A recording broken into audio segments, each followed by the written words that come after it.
Vypin MLA Educare പദ്ധതിയുടെ സഹകരണത്തോടെ chat with MLA എന്ന പ്രത്യേക സംവാദ പരിപാടി വൈപ്പിനിൽ നടന്നു. വൈപ്പിൻ MLA KN ഉണ്ണികൃഷ്ണൻ നേതൃത്വം നൽകി.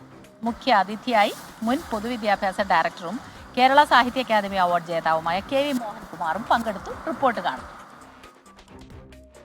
മാലിന്യ നിർമ്മാർജ്ജനത്തിനായി എന്ത് ചെയ്യാൻ കഴിയും?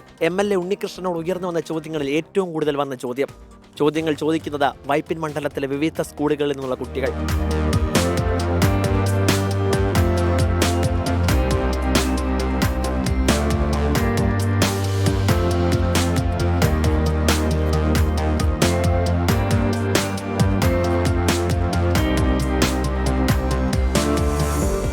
MLA എഡ്യൂക്കെയർ പദ്ധതിയുടെ സഹകരണത്തോടെയാണ് ചാറ്റ് വിത്ത് MLA പരിപാടി സംഘടിപ്പിച്ചത്.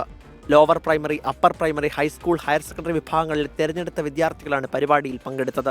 അവരുടെ ജനപ്രതിനിധിയുമായി നേരിട്ട് ആശയവിനിമയം നടത്താനും തങ്ങളുടെ ആശയങ്ങളും ആവശ്യങ്ങളും സംശയങ്ങളും പങ്കുവയ്ക്കാനും അതോടൊപ്പം വിലപ്പെട്ട അറിവുകൾ നേടാനുമുള്ള ഒരു വേദി അതായിരുന്നു ചാറ്റ് വിത്ത് MLA. ഇത്തരം പരിപാടികൾ കുട്ടികൾക്ക് എന്നും ഒരു പ്രചോദനമായിരിക്കുമെന്ന് വൈപ്പിൻ MLA KN ഉണ്ണികൃഷ്ണൻ. സമകാലികമായ ലോകവും നമ്മുടെ പരിസരത്തെയും നമ്മുടെ ചുറ്റുപാടുകളെയും കുഞ്ഞുങ്ങൾ നിരീക്ഷിക്കുന്നുണ്ട് എന്നുള്ളതിൻ്റെ ഒന്നാന്തരം തെളിവാണ് ഇന്ന് നമുക്ക് ചുറ്റും ഉയർന്നു വരുന്ന സാമൂഹ്യ പ്രശ്നങ്ങൾ അവർ തിരിച്ചറിയുന്നത്.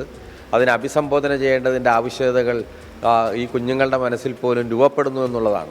അവർ ഉയർത്തുന്ന ചോദ്യങ്ങളാകട്ടെ അതിനെല്ലാം കേരളത്തിലെ ഗവൺമെൻറ് അതിനെല്ലാം അഭിസംബോധന ചെയ്യുന്ന അതിനു വേണ്ടിയിട്ടുള്ള ശ്രമങ്ങളിൽ തന്നെയാണ്.